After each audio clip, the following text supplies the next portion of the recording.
Risiko jadi artis, ada saja pengalaman tak menyenangkan dialami Luna Maya.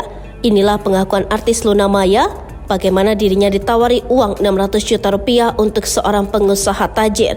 Pengusaha tersebut mengiming-imingi Luna Maya jalan-jalan ke luar negeri. Meski tawaran terbilang fantastis, Luna, mantan kekasih Ariel Noah itu tegas menolaknya. Pengalaman ini secara belak-belakan diungkap Luna Maya melalui vlog di YouTube miliknya yang berjudul Luna Maya, Sorry Gue Nggak Jualan.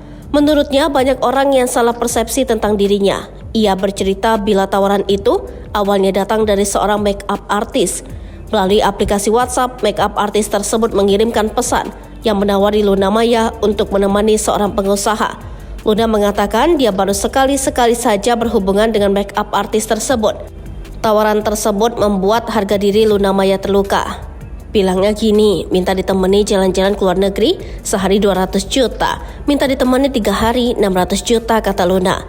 Luna mengaku sangat kesal, bahkan geram karena kelancangan orang tersebut. Dia menggambarkan kemarahannya seperti wajah merah bertanduk.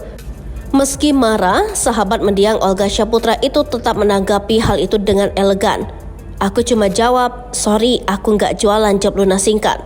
Meski sudah ditolak, tawaran tersebut ternyata masih terus datang. Luna mengatakan dia sudah memblokir nomor make-up artis itu, namun ia masih menerima pesan yang sama dari nomor berbeda.